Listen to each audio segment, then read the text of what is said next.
has your research taken you far and wide? Have you traveled to meet these people, or how do you conduct your interviews? And So, I mean, I like I said, I like to mostly, well, a lot of my subjects are dead. What? I'm out of here. So that is unfortunate.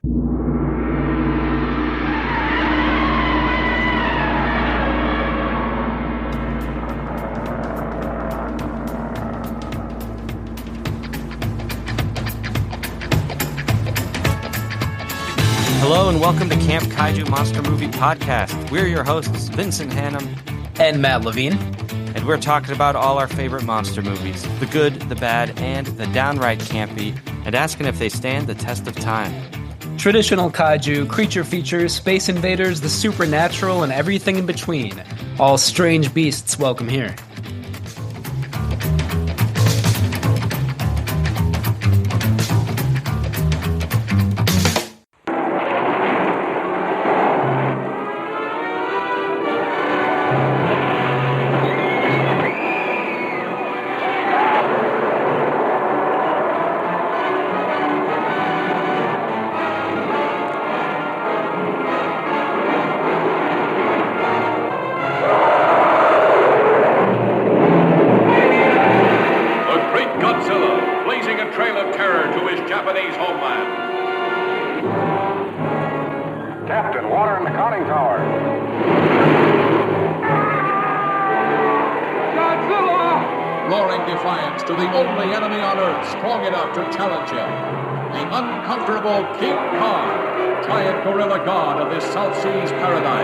Sensuous maidens offer themselves in ritual sacrifice to his brute embrace.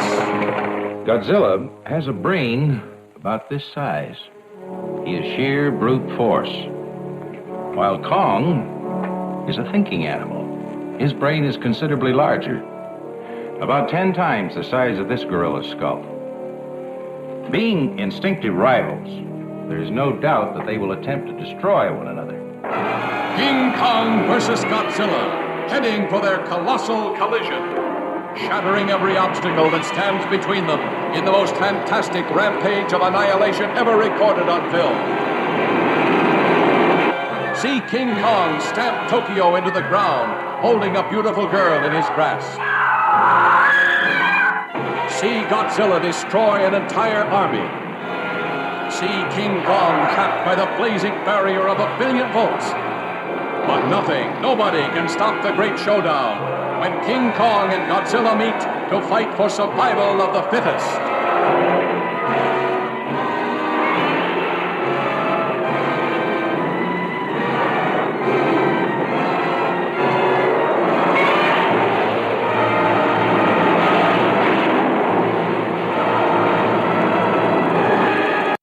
And Matt, we have a strange beast with us tonight, waiting in the wings.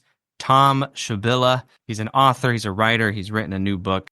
We love having guests on the show who are here to talk about their own art and works in the monster movie genre.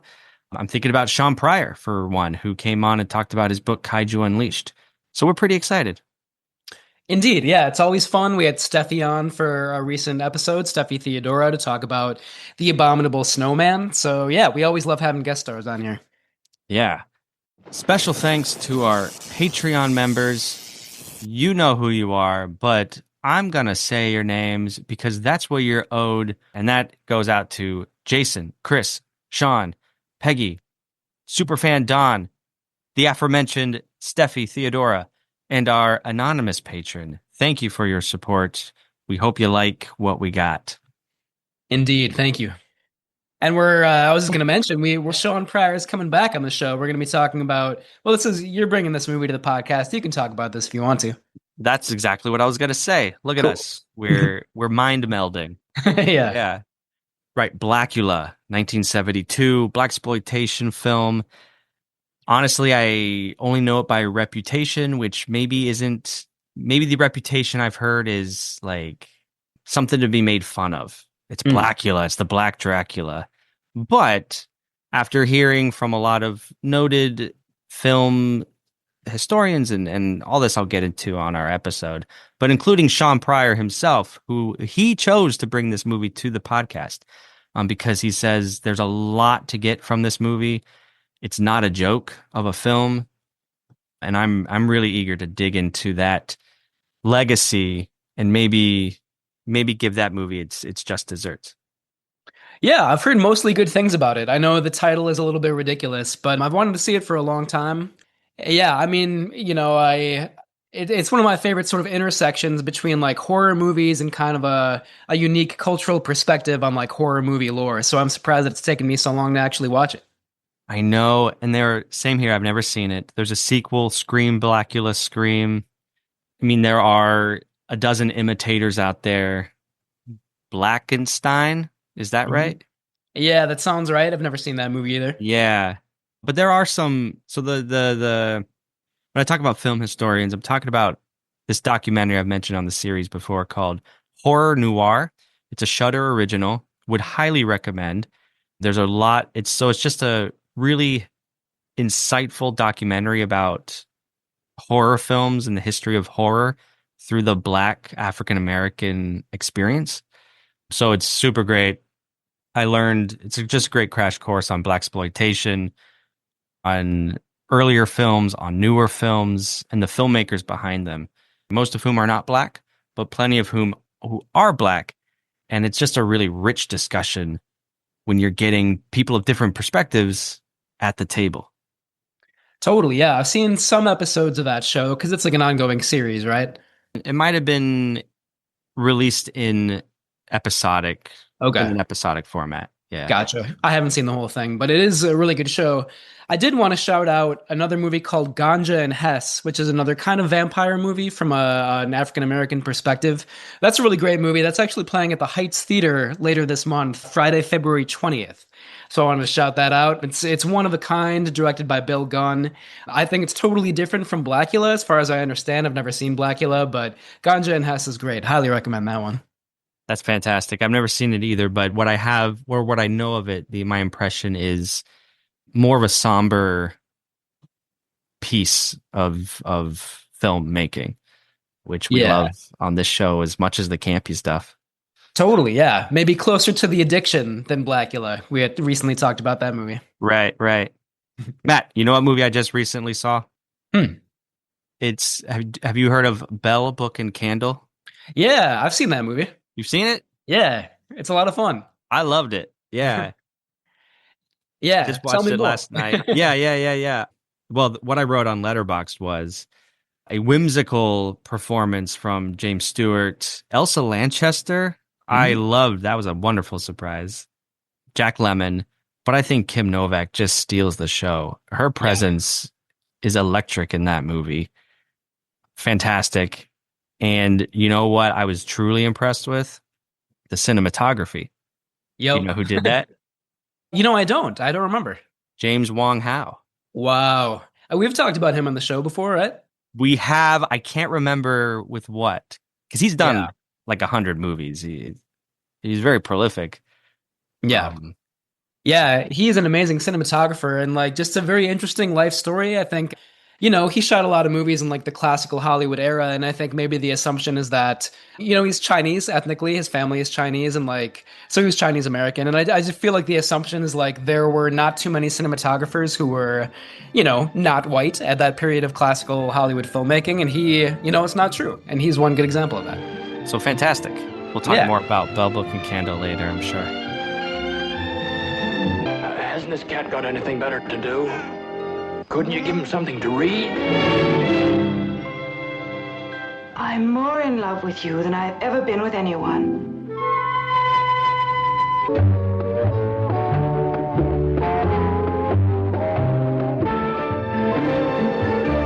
I'm Sidney Redlich. You don't know me, but I think I want to see you. Good evening, Nicholas. Good evening, gentlemen. You startled me. Ring the bell, close the book, quench the candle. I'm one. You're one what? One of the people that the book's about, and Nikki's one too. The only perversions that can be comfortably condemned are the perversions of others. I will persist and survive without God's or society's sanction. I will not be tortured. I will not be punished. I will not be guilty. The blood of our Lord Jesus Christ, which was shed for thee, preserve thy body and soul for everlasting life. Drink this in remembrance that Christ's blood was shed for thee. And be thankful.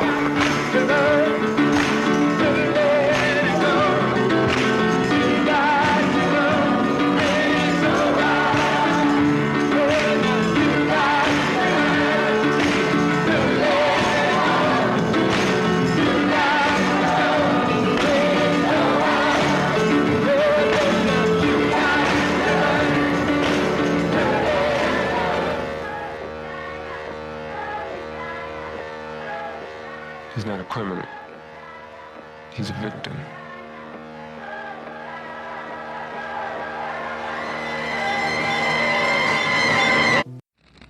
Dr. Stein would like to see you in his laboratory.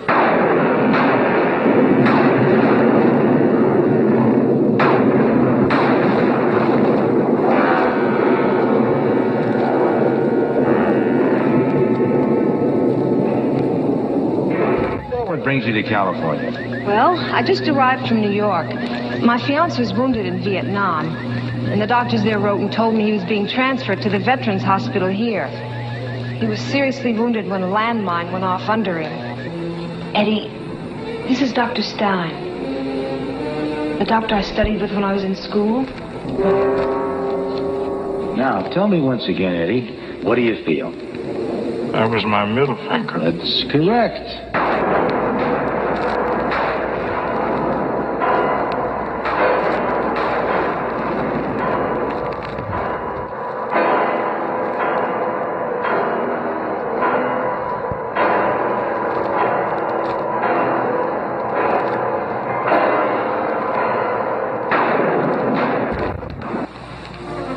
Dr. Stein, look at this.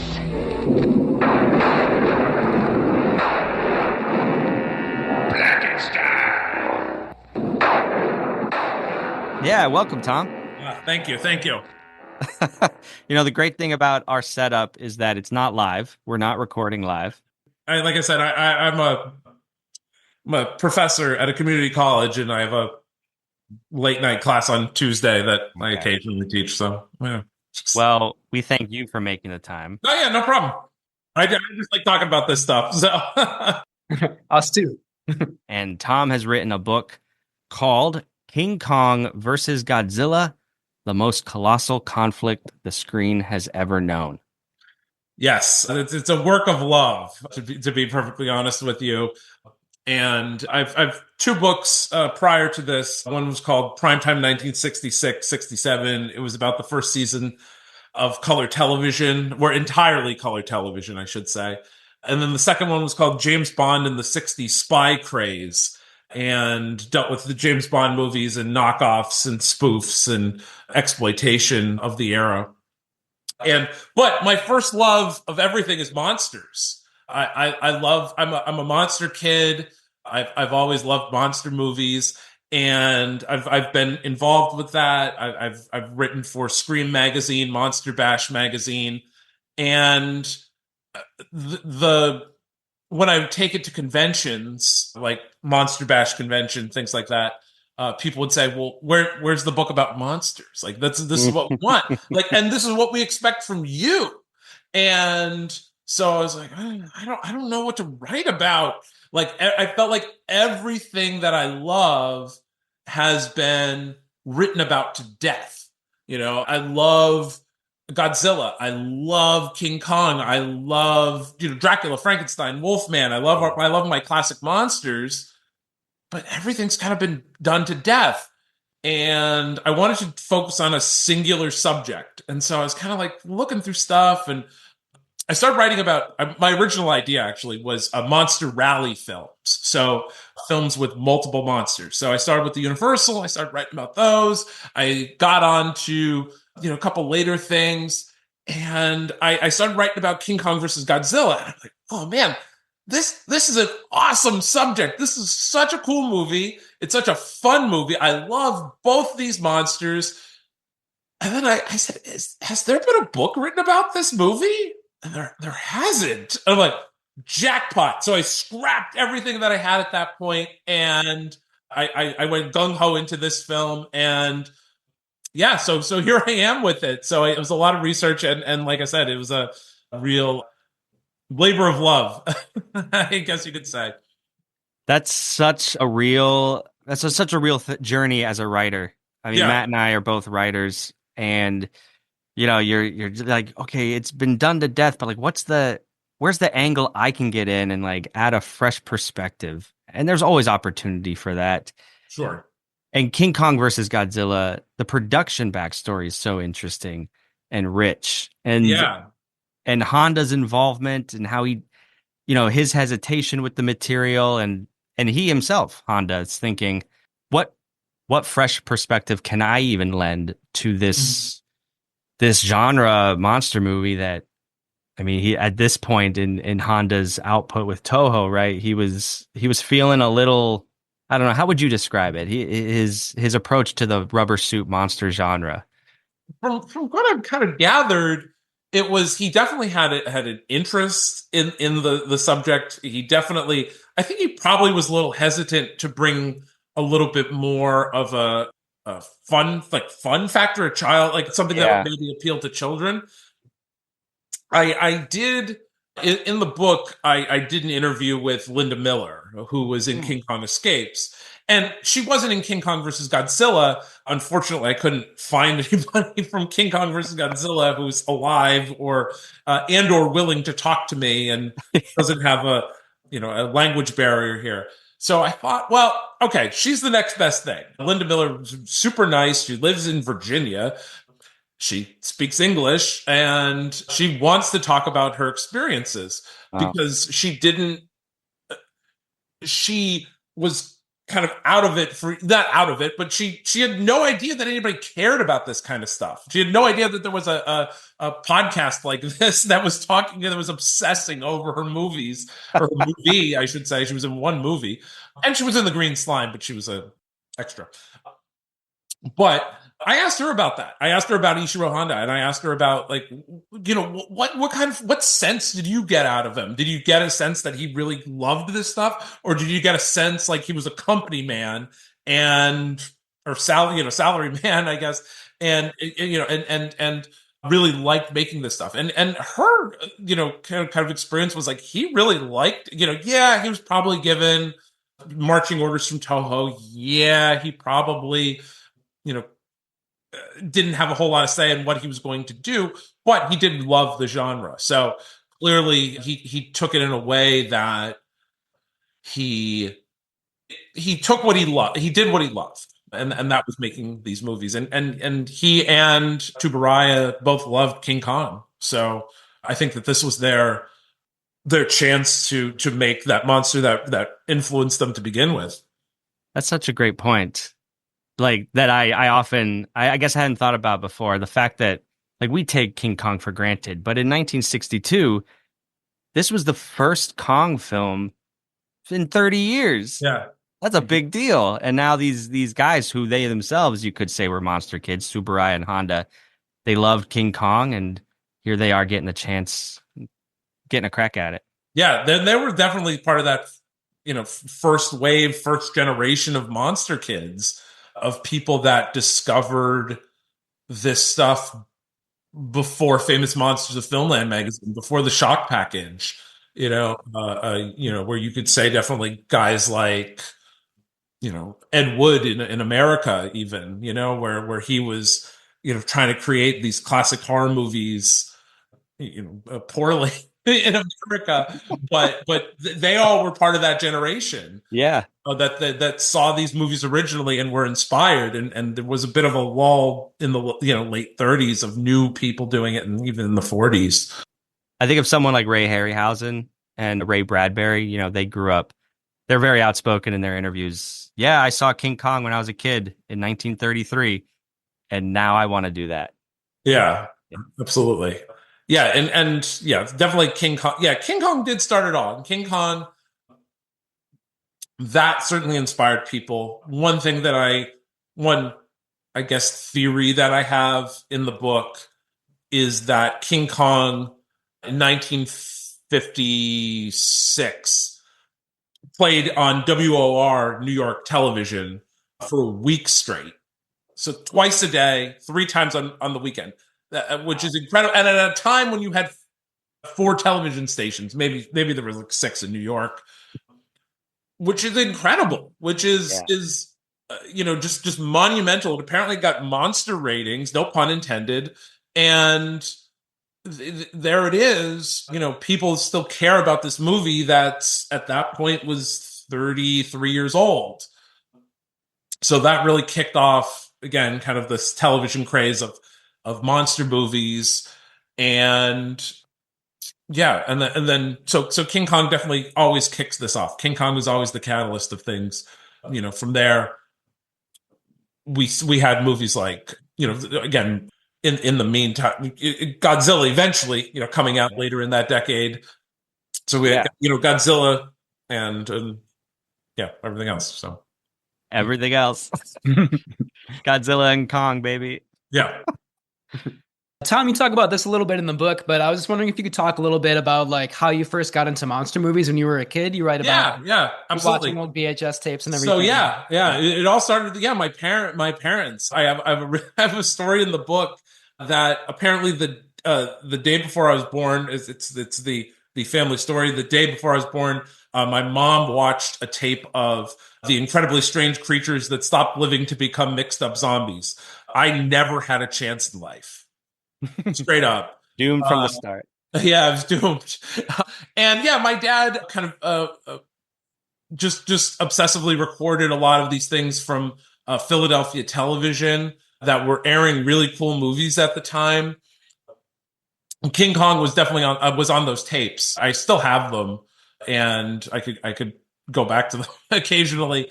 But yeah, they had a ton of really cool movies. And also, during that time, it was when Godzilla 85 came out, and they had the Dr. Pepper commercials with Godzilla. So my first run-ins with Godzilla were these Dr. Pepper commercials, where I didn't quite know. I feel like you had to have known who he is. Like maybe just instinctually, I knew who Godzilla was. I wasn't quite sure. And so watching, just getting bad monster movies, bad horror movies, just constantly. And I never saw a difference. Like I would have friends over my house and I'd say, oh, let's watch a movie. And I'd pop in like, Robot Monster or something. And people were like, what are we watching? Why are we watching a black and white movie? Like, I don't understand this. And I don't know. I like it. So, that's always been my run-ins with these movies. And yeah, I talk about that. I talk about the finding the Crestwood House books in my school library. I could still, if I walked into what was then the Holy Name of Jesus School, I could still tell you where those monster books were. God knows why they were there, but they were there in that library. If they're still there. Yeah. Oh, man. That's great. Matt and I talk about this all the time. Similar experiences. I grew up in the 90s when there was still that pre-internet subculture to monster movies. I mean, I'm going to show you my own tapes right now. So off of AMC, I would record The Invisible Man, Frankenstein Meets the Wolfman. I made my own little cover art. Oh, that's amazing. I love that. And then years ago, I got these digitized, the tapes. So I have them on my hard drive now with all the old commercials and the static snow, because the tapes are going on 30 years old now. But they're little joys of pride for me there. But then my mom, she grew up. I mean, she had like one old VHS copy of Godzilla versus Megalon, and I wore that thing out growing up. And then at my local video store, there were like the same 4 or 5 Godzilla movies that I would continuously rent out. And I actually forgot to return Godzilla versus the Smog Monster when I was a kid. So I still have that in like the video store cassette tape. Good thing they probably went out of business because a really big fine. Most definitely. My video store, yeah, I would consistently rent, Godzilla movies and things like that because they had a thing. It was like older movies, which, again, I had no interest in watching a newer movie, but it was like 3 movies, 3 nights, $3. So perfect. There's that was your weekend right there. Mm-hmm. I love it. I love how the book kind of, you were just talking about like the rise of television and how that introduced so many people, especially young people, to these older monster movies. And then, the scope of the book is really vast. It talks about the Heisei era of Godzilla all the way up through like the more recent, legendary pictures like Monster Rallies, as you were talking about. So I think it's cool that you use King Kong versus Godzilla to like chart the history of like monster movie fanship, Yeah, absolutely. And quite frankly, that it's a sin that it took them this long to make another King Kong versus Godzilla. Yeah. It sells itself. It's a movie that inherently you knew about. For whatever reason, you knew about this movie. People talked about this movie. I certainly remember, like you were saying, the kind of those early, not necessarily pre-internet days, but early internet days. Like I definitely remember people talking about the possibility of a sequel being made or something along those lines in the Heisei era. That was always brought up, and so yeah, I definitely tried to chart that course of monster movies, especially kaiju films, using that as the backdrop. How this inspired those films, why Kong being left out of certain films is, again, just didn't make a whole lot of sense to me, and probably would have made things a little bit better on occasion. Yeah, what are your thoughts, just like as a fan, when you watch some of the Showa era movies like Destroy All Monsters, where it's this huge monster rally? Yeah, no Kong, or the fact that Toho's Kong only got 2 pictures, and I mean, Toho had the rights to the character. Yeah, 5 years apparently. I've said it before. If I was a film studio, if I was Toho Studios, and you said, by the way, you have King Kong for 5 years, King Kong goes to space, King Kong goes underwater, King Kong versus Mothra, I'd be making it all. I'd be using King Kong every day. I mean, what are you doing? Like, it makes zero sense to me of why you would do that. But they did make. I love both movies. I do love King Kong versus Godzilla. I do love King Kong Escapes. Even though I think that they should have made it a direct sequel. But yeah, King Kong Escapes, I'll be honest, I only recently saw, and I had I don't know why I had low expectations, but I just kind of did. But I was proven so wrong. That movie, I can't say enough about that movie. In terms of like Honda's direction and his love letter to Kong, it is a fantastically well made, and like really, he takes it really seriously, actually. As silly as Mechanic Kong could be, there's a lot of tension and stakes in that movie too. Yeah. A lot of it is, apparently has to do with Rankin Bass, who owned the King Kong show at the time, and were doing it, and they wanted it in their direction, and there is a lot of overlap of the King Kong show and that movie, particularly like the name of the family and Doctor Who, who is not Doctor Who, but Doctor Who. So yeah, again, I really like that. I really do like that film, and But again, we could have also had Mechani-Kong versus Mechagodzilla. Just saying. Because that was Mechani-Kong is a Toho original, right? Yeah. Okay, so that's my thing with Toho in general. They only reuse the same 5 main monsters. Megalon deserves more appearances. Gigan, you name it. I mean, there are so many characters in the catalog just not being used. Yeah, even especially, I've in the newer one is Godzilla -0 is going to be the new one, right? Yeah.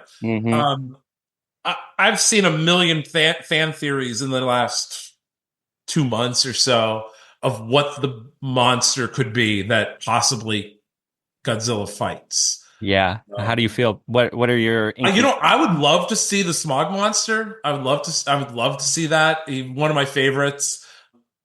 The movie's a little goofy, but just the cartoon element of that movie, I think, is really goofy. I'm always confused even just watching that a little bit, but I think he's a truly terrifying monster. He has some really great scenes. I would like to see that. That would be, I think, part of the overall, the message of that film certainly hasn't gone away. If anything, it's gotten worse.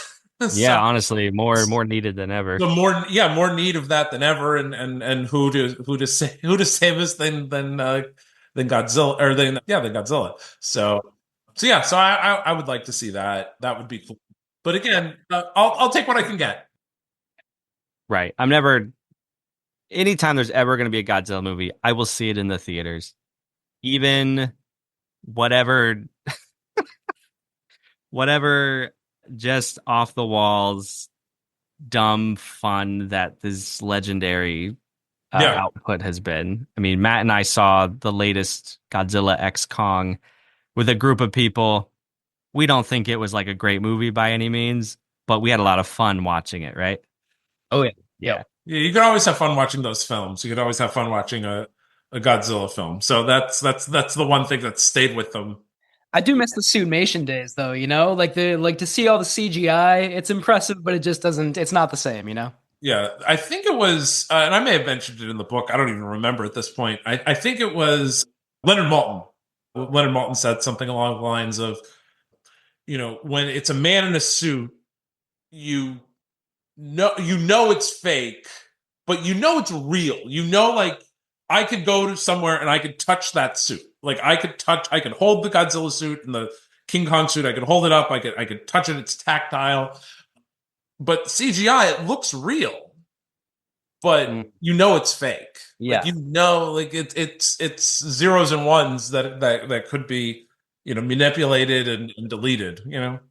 So there's just something about it that's cool. Warmth. It's same reason why probably I collect records. It's if I had the means, I would probably and the patience and the space. I would be running film.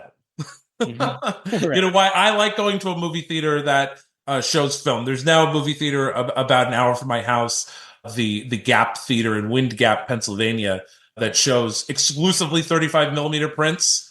And I'm like, I'm there. 2 weeks ago, we showed King Kong versus Godzilla, and I was thrilled to death. I was more than happy to sponsor that. I was more than happy to do the intro and sell my books, but I would have gone whether or not they let me or not. Yeah. That's fantastic. Matt and I went to see King Kong, the 33 King Kong. I'm at a local theater in Minneapolis that also just shows old movies on film. Nice. And it was 35 millimeter. And there was an organ player down front. Just to see this movie I've seen 100 times, but never on the big screen with a bunch of people behind me. It was a really great experience. Yeah.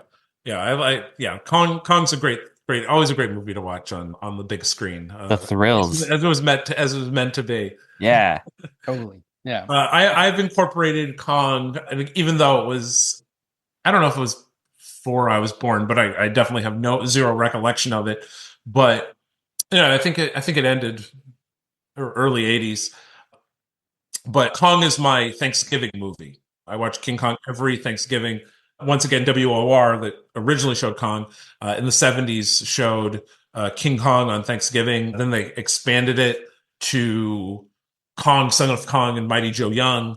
And then eventually expanded it to Black Friday and expanded it to, those three films. And then Godzilla, King Kong versus Godzilla. And they would make different Godzilla movies on Black Friday.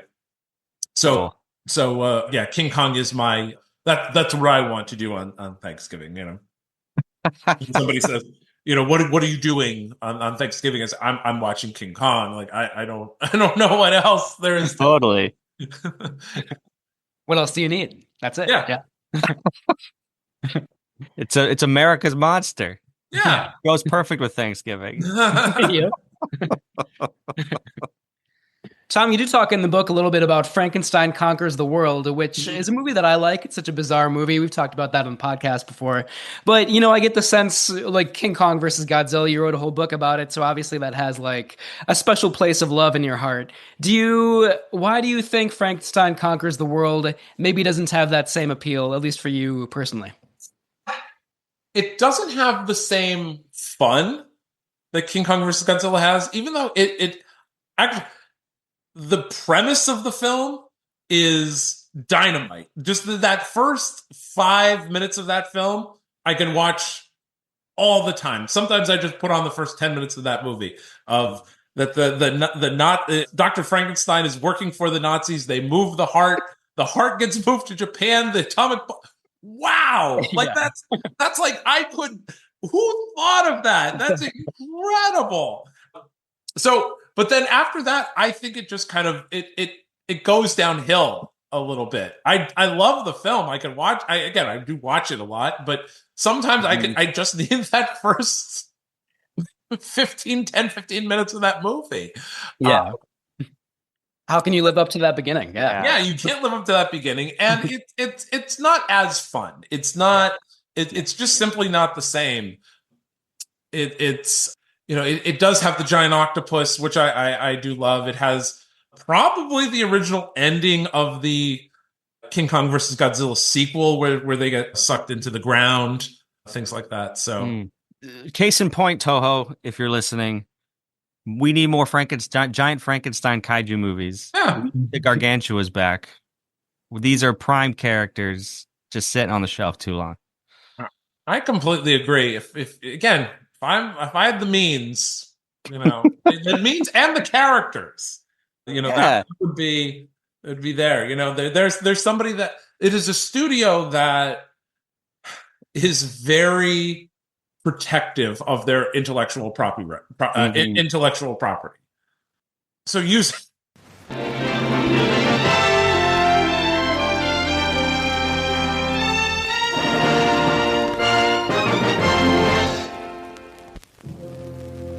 1976.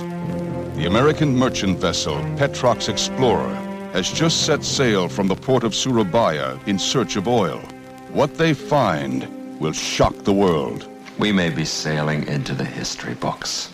They will catch a stowaway. And landing on the beach of the Skull, where he heard the roar of the greatest beast. They will rescue a beautiful castaway. She's alive!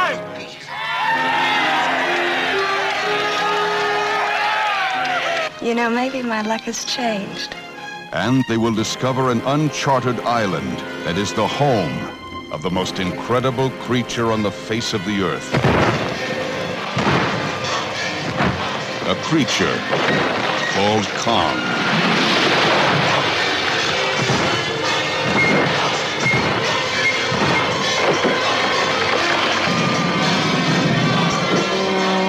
Dino De Laurentiis and Paramount Pictures present the most exciting original motion picture event of all time.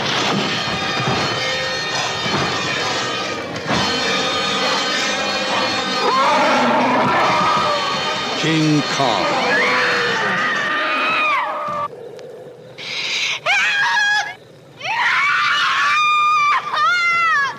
King Kong, a fantastic adventure. Open the gate!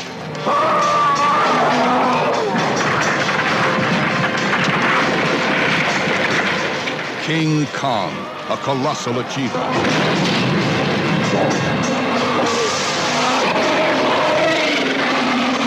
King Kong, a motion picture filled with sights and sounds unlike anything you've ever experienced before. King Kong. Don't flood the tank! She fell in! With Jeff Bridges, Charles Grodin, and introducing Jessica Lange as the beauty who charmed the beast. And starring the eighth wonder of the world, King Kong.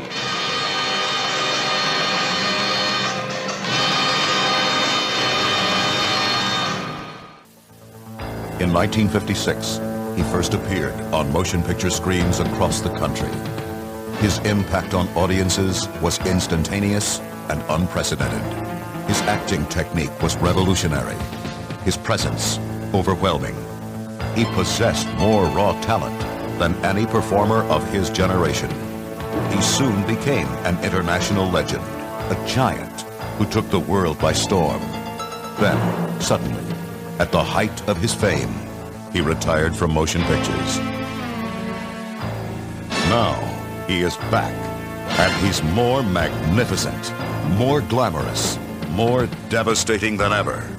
Prepare yourself. The greatest star of all has returned.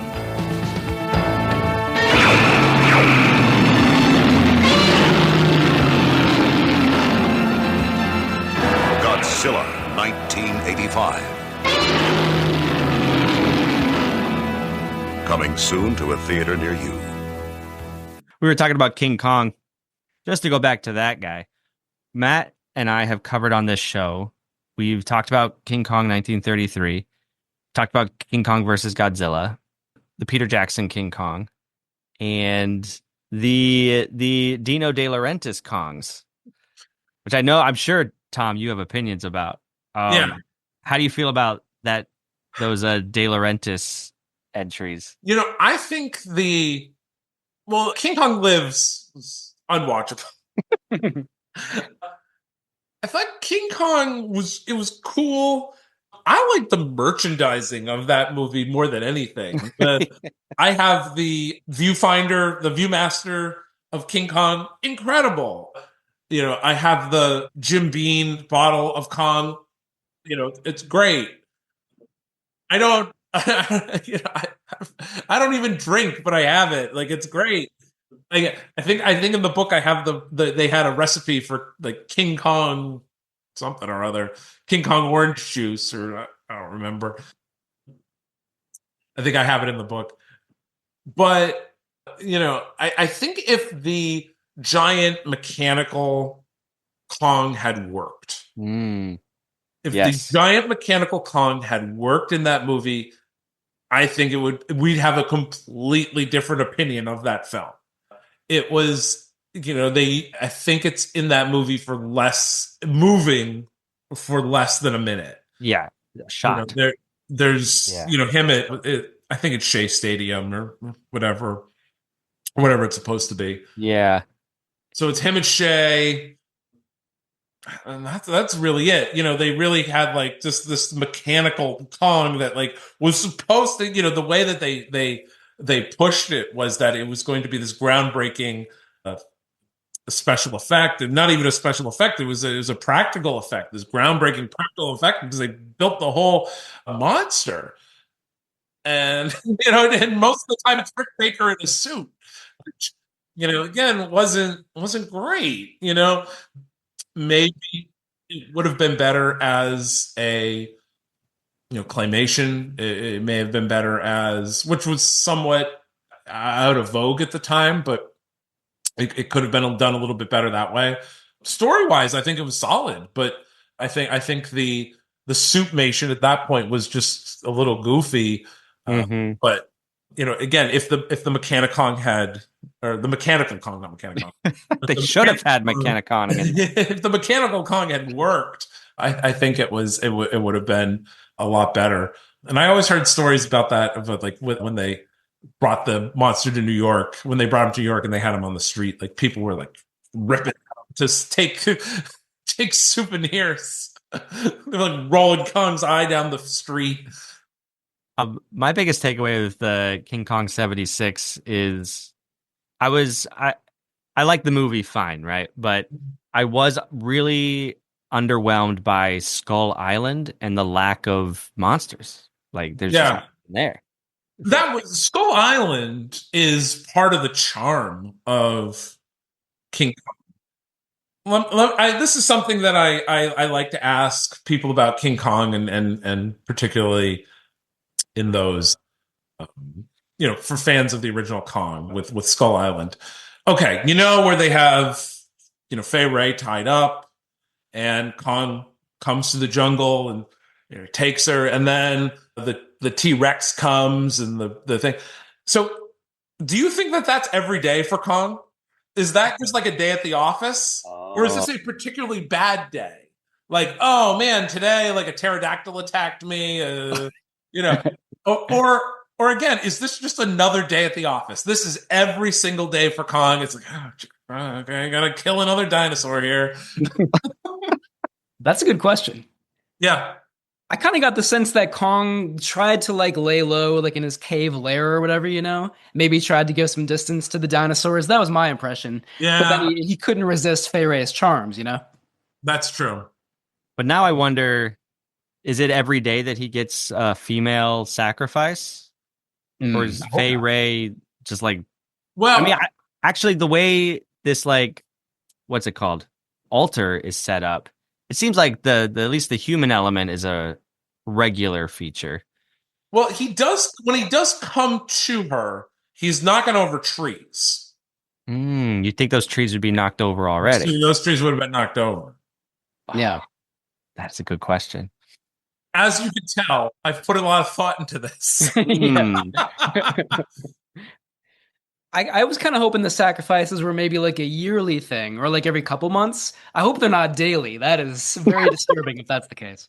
They'd be running out of girls really quick. Yeah, exactly. Yeah. That's a good point. Okay, yeah, maybe it's like just long enough for the trees to grow back. So it's like once every decade. Yeah. And today's the day. I don't know if she was relieved that she was not the bride of Kong that day, or if she was like, oh man, like I was looking forward to this, or like, oh, thank God the blonde girl came along.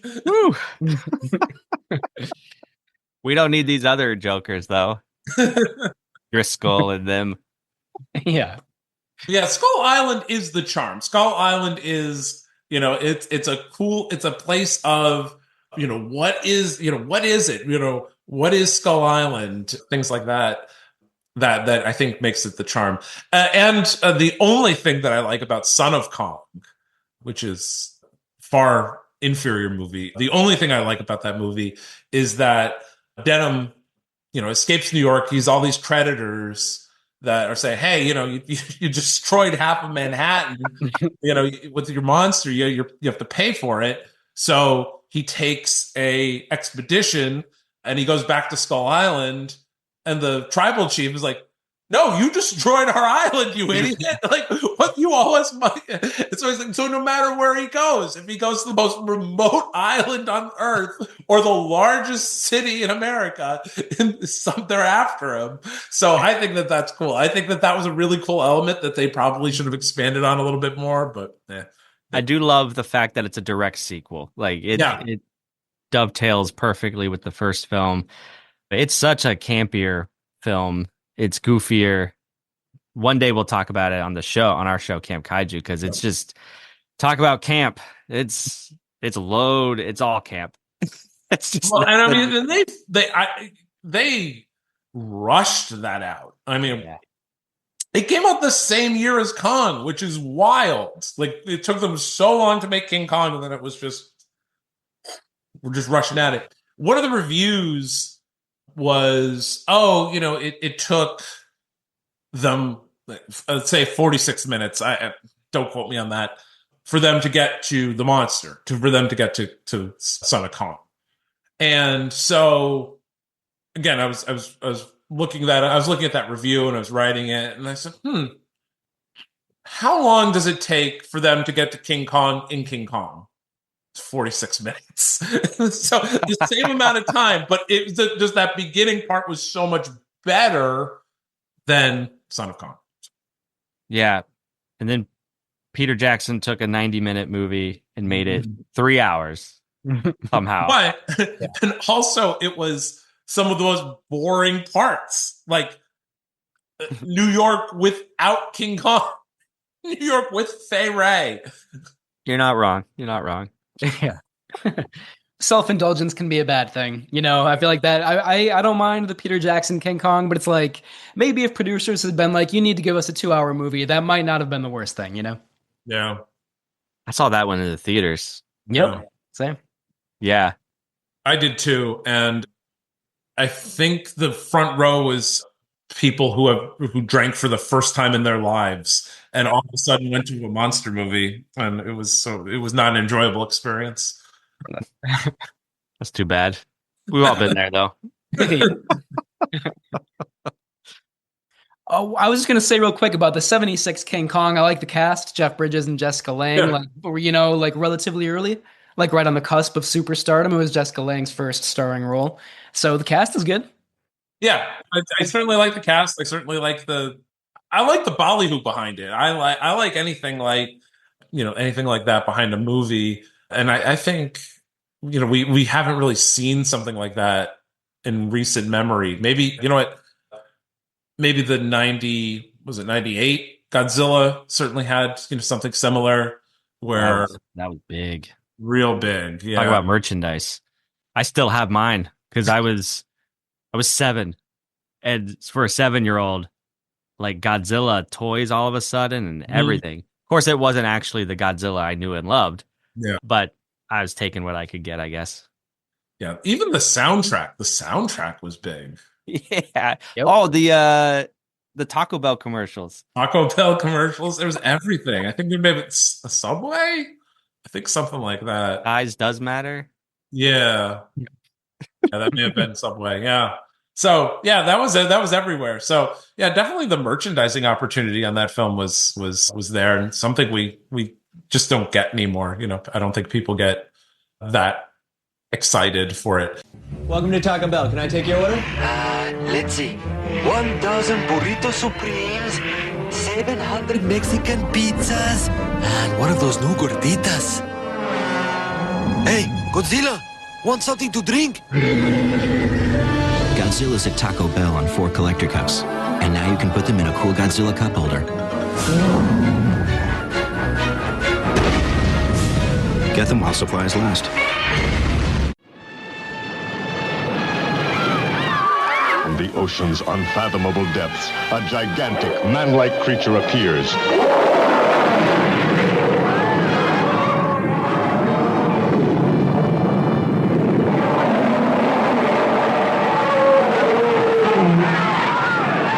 From the fiery depths of the earth comes a prehistoric mastodon of destruction. Never before has the screen known such heart-stopping terror. Starring Nick Adams. Well, I feel he's very important from a scientific point of view. I'd have to cut off a leg or an arm. Doctors, I won't let you conduct this test. Frankenstein, with the strength of 1,000 men. And every man's need for affection that makes him a willing captive. The chain hurt you.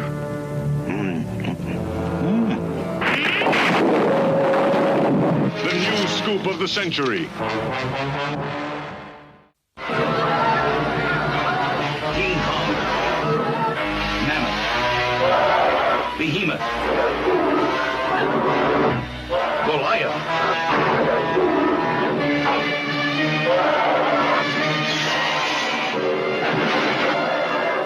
King Kong escapes and meets his greatest foe, the Kong of Steel. A gargantuan duel, unmatched by any battle in history. Thundering 60-foot robot Kong of Steel, creation of the evil Doctor Who, criminal genius who stops at nothing. Kong, once again, dig.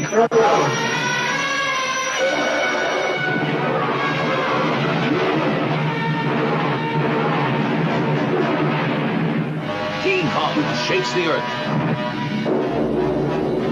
King Kong fights for life against the copter squadron. 1,000 thrills as King Kong battles the serpent of Mondo Island. Not this Kong! Hits himself against the nation's armament.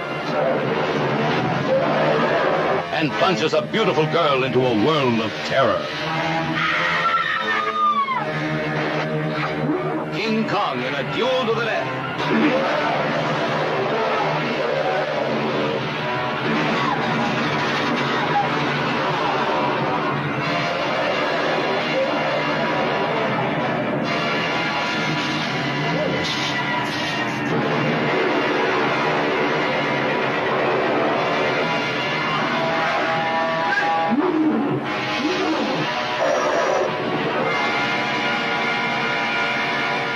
One of the things that I kind of back to my book, I guess, is just the ballyhoo and promotional things that they did for King Kong versus Godzilla that were suggested for King Kong versus Godzilla were certainly, interesting parts of the film of the promotion of that film, like having people dress up like King Kong, having cardboard cutouts of them, playing things on local radio. My favorite was go on television with a zoologist or, something like that and talk about, are Kongs and Godzillas real? I'm going, no. Where's the scientific evidence, Tom, do you have any more to say about your book, like your process or what you hope, now that it's out in the world, what do you hope for it? So, my process of this is, again, I go about it from, kind of this fan perspective. I go about it like, what would I want to read about? What are the things? I also like to find the obscure. I like to find things that people, actually, it was, I think of my James Bond book.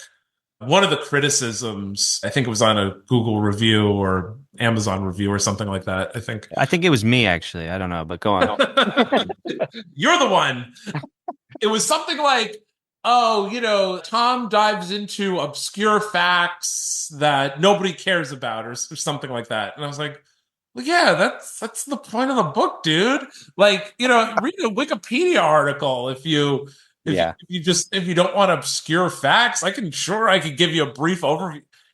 I could give you a synopsis of the film. I could write that up, but so what? You could read that anywhere.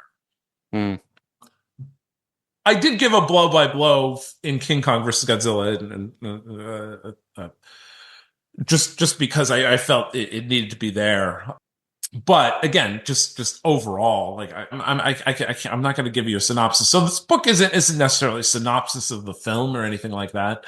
It dives into the obscure. It dives into the things that I care about, maybe the forgotten, the weird stuff like that, and that's the stuff that I've looked for my entire life. Those are the people that look for that sort of thing are the people that I'm drawn to.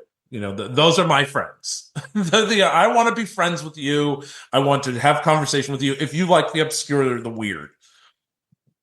Speaking of which, and I should make another plug. I should have plugged this earlier. Plug away. I'm the executive producer of a documentary, Drew Friedman, Vermeer of the Borscht Belt. It's about the cartoonist Drew Friedman, and it is available now for free on Shout Factory TV. So, and just again, working on that documentary, I found that again, Drew Friedman is known for drawing, the weird and forgotten in Hollywood. So if you're unfamiliar with his work, Shemp, Tor Johnson, and then all the way down to like Elevator Men of America. So just drawing like obscure Sammy Petrillo, who was in Bela Lugosi meets a Brooklyn gorilla, things like that. So in that, while making that documentary with my friend Kevin Doherty, who's the director and everything else on that picture, I realized that there is this market and people want to know about the obscure. They want to know about the weird parts of Hollywood or whatever else, Tokyo if you're Godzilla. So that really, set me down this path of writing my first two books and writing this one. So yeah, definitely you're going to get a lot of obscure facts. Definitely you're going to get a lot of things in the weeds. Like when writing, in the back of my head, I said, you know what? I don't even want to write about the two ending thing. Yeah, I'm surprised that hasn't come up yet, but yeah, tell us. It's one of these things that persists. I remember, I wrote about it in the book. I remember renting King Kong versus Godzilla and thinking, oh, I wonder what ending I have. So clearly, I'd heard about it. It's like kind of one of those things like everybody heard about. Like on the playground, kids talked about it. It's not true. Yeah, there's a little bit of a roar difference. Japanese, you only get you get both roars, and American version you get only the Kong. But clearly, in the international sales guide from Toho, they clearly say Kong. That Kong wins. And really, I mean, I do a lot of newspaper digging. Looking for articles in newspapers and things like that. I think that's part of my shtick with this. And, just, even articles written fairly recently, it would always be, well, there's two endings. There's two endings. Where'd you get this? Dark Horse Comics tried to debunk it in the, I think, 80s or 90s, but it all started with Forrest J. Ackerman of Famous Monsters of Filmland magazine. He's the one that he claims that he was there on the set while making the film. I don't know if that's true. I did talk to some people that knew him, and they said yes. Okay. I say print the legend, not the story. So I went with it. I don't know. This is what I'm told. He went to meet with the gentleman who, and I forget his name off the top of my head, but he went on to make Horror World in Japan in the 80s, which was a big horror movie magazine, which would kind of be I think more of like a Fangoria magazine than a Famous Monsters magazine. But he was known as Mr. Horror in Japan. So apparently, Forrest J. Ackerman, who was Mr. Sci-Fi, they met in Japan and they went to the. I don't know. Like I don't know. That's so fascinating. His reports in Famous Monster Film magazine. I have zero idea. I don't have no idea. I'm printing the legend though. He was there, and they, he reported originally on these two endings. It was later reprinted in the Crestwood House books, where again, maybe I assume that's where every red-blooded American picked up on this between the years of 1970 and 1995, and and ran with it. Yeah, maybe Ackerman just overheard Tanaka, producer that he was like, it'd be great if we did this, and Honda said, "Hell no." And then Ackerman just heard what he wanted to hear. Yeah, he published it in it was Spaceman magazine. It was a kind of an offshoot of Famous Monsters. It's still done by Warren Publishing, but it was later republished in Famous Monsters, and so that's where it just picked up steam, and I think the Crestwood House books just kind of copied and pasted from. I love the journalistic integrity of some. If you can't trust Crestwood House, what can you trust? Right. The story took on a life of its own, Yeah. I mean, that's like so interesting in and of itself. Yeah, but like I said, a gentleman by the name of Joe Moe, he was intricate. He was a friend of Ackerman. Was one of his. He took care of like the Acker mansion after Ackerman died, and I had met him a long time ago at Monster Bash convention, and we somewhat stayed in touch, and I've, asked him a couple things here and there. And, when that came up, I thought, well, it's worth a shot. Let's kind of confirm something. But again, he said yes. So I don't know. All right. Has your research taken you far and wide? Have you traveled to meet these people, or how do you conduct your interviews? And so, I mean, I like I said, I like to mostly, well, a lot of my subjects are dead. So what? I'm out of here. So that is unfortunate, So, and also I like to look at things from a historical perspective. I think oftentimes, and this happens to everybody, so let's say you're telling a story about something that happened to you 10 years ago. You don't remember that happening. You remember telling the story. And the story probably's changed a little bit. You kind of gave it some editorial license. There were two people there. Now all of a sudden they became one. So I like to look at it from a historical perspective, like what was published at the time. So I like to look at critics from the time. It's easy to look at something from a modern perspective. And I think I learned that particularly with my James Bond book, where, there's a lot of things in James Bond movies you could look at and go, this is a little, these things that he's doing, it's a little weird. I don't know. I wanted to look at it from a perspective of, okay, if I'm watching this movie in 1965, are critics saying, yeah, this is a little creepy? Or are they saying, no, James, this is great?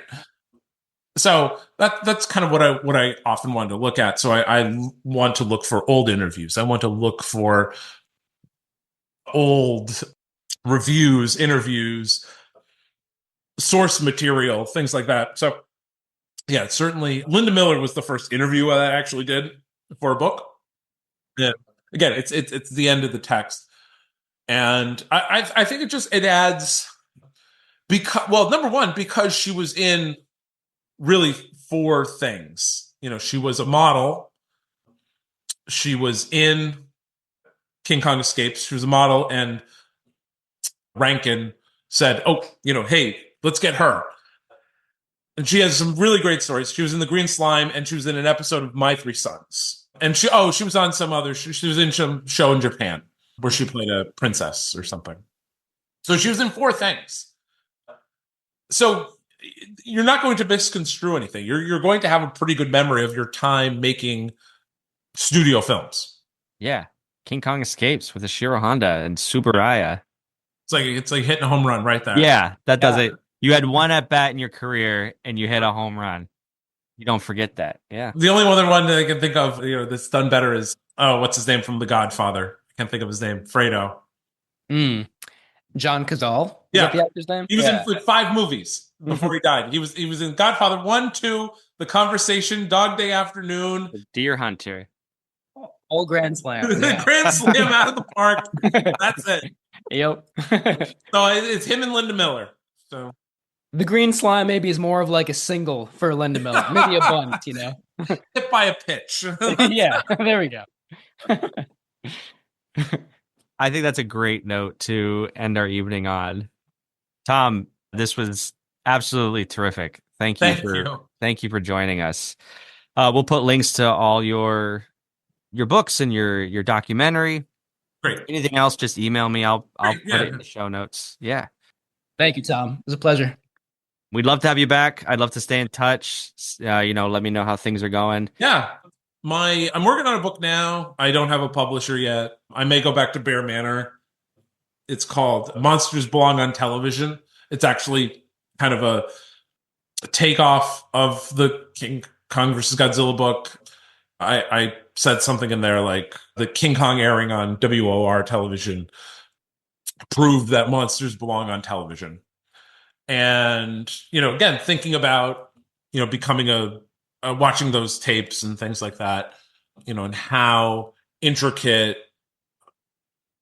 television, especially, pre-VHS era, was important to monster movies, drive-in, pre-VHS. So it's a look at that. So I'd love to come talk about that. Again, we could talk about kaiju films on that.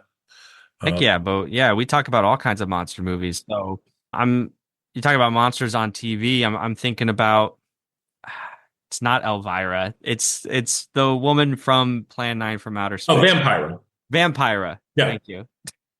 So like you say, like from the beginning of television. Yeah. She's square one. Yeah, I'm doing, what's his name? Dana Gould, who did the forward of my book. He's good friends with Vampira. So I don't know. I have to pick his brain on a couple things, but and then we'll pick your brain on how you picked his brain, and then I feel like I had a meeting with Linda Miller just tangentially here. Yeah, and you know what? And here's the, she's the nicest lady. Like I said, went and like Linda Miller is like Thom Shubilla. Like it's me or my uncle. We're it. Like that's the only Thom Shubilla on planet Earth. And if you find one of us, you'll find the. Yeah. We'll point you in the other direction. And Linda Miller, I'm sure there's a trillion Linda Millers, and two of the most popular names, first names and last. And she had no idea that people were looking for, liked that movie, or cared about the movie in any way, shape, or form. And she was an insurance salesman, and yeah. And she lived in Virginia, and kind of. And then all of a sudden, somebody asked her to come to a convention. She was like, "Oh, what? Are you nuts? Yeah. People care about this." And when I contacted her, I said, I think, she was more than accommodating. She said, "Oh yeah, I'll go on Zoom. We'll talk about it." And she sent me pictures. And I think when we got on, I said, "Okay, I'll try to make this brief. Like, I'll try to keep this as brief as possible," or something like that. And she said something like, "Oh no, I like talking about this." I was like, "Oh." That's so lovely. I love that. Yeah. Yeah. And then she even, there's a drive-in by me that also shows films and things like that. And this summer they had King Kong and Godzilla Fest. And, I was a little upset because it was right before my book came out. So I was like, I don't have anything to sell. So, like, I think the first night they showed King Kong, Godzilla. I forget what the third was. Maybe not Son of Kong. I don't remember. And the next night it was King Kong versus Godzilla, Godzilla Escapes, and something else. And she did the intro to the film for it, and she was just really accommodating and stuff. Wow. It was just like, just reach out to her. So that's wonderful. Keep up the good work, man. You guys keep up the good fight too. Thank you very much. This is a lot of fun. I appreciate it. Thank you, Tom. Thanks, friends, for listening. Remember, you can find Thom Shubilla's links in the show notes. Check out King Kong vs. Godzilla, the most colossal conflict the screen has ever known, and his other books on television, spy craze. Tom's got a good catalog going. Well, next time on Camp Kaiju, we will be having Shawn Pryor, dear friend of the pod, back on to talk about a 1972 film called Blacula. It is a well-known film, huge legacy for black cinema and beyond, but are there flaws worth talking about? We're going to do just that next week. In the meantime, go back, check out some of the other black horror films that we mentioned in the beginning of this episode. It is Black History Month. Let us not forget. And we hope that you find some really enriching, meaningful, campy work in the rich legacy that is black cinema. And we welcome your thoughts and participation in next week's episode. It has been recorded, so we do know what's a-coming. All right, guys, please rate and review this show and follow us on patreon.com/Camp Kaiju for additional videos, reviews, merchandise, more. Other ways you can get in touch with us are at campkaiju@gmail.com, campkaijupodcast.com, Instagram, and our voicemail number 612-470-2612. Camp Kaiju is recorded in Minneapolis, St. Paul, Minnesota, with Menia's Mailbox music by Ben Cook Feltz. Thanks, friends, and until next time, stay campy. Camp Kaiju is brought to you by Zach Linder and the Zach Pack, powered by Coldwell Banker Realty. Whether you're looking for your dream home, a savvy investment property, or expert guidance in home rehab and flipping, the Zach Pack has you covered. Check the link in the show notes for more information. Look, then run for your life. Incredible is the word for the world's first monster musical. See in magnificent Eastman color, the daring, dancing, enticing, and horrifying. The incredibly strange creatures who stopped living and became mixed-up zombies. From the innocence of music and laughter comes the twilight of terror. Along the midway, scantily clad dancers luring the young lovers into the sideshows. She gets her shit out of shape. See the dancing girls of the carnival murdered by the incredible night creatures of the midway. I only know that something evil lies ahead for me. An unspeakable pit of dismal subhuman monsters who drool and gibber, moaning for the thrill of revenge. Incredible are the songs, the gaiety, the zombie stomp of those who will stop living. And then the mix-up, trickery, and the device to ruin. See the hunchback of the midway fight a duel of death with the mixed-up zombies, turning men into monsters, twisted, tormented human vultures, yearning to kill. Incredible creatures clutching at the thin thread with their miserable lives. Human vultures, only the weird zombies remain. Obey.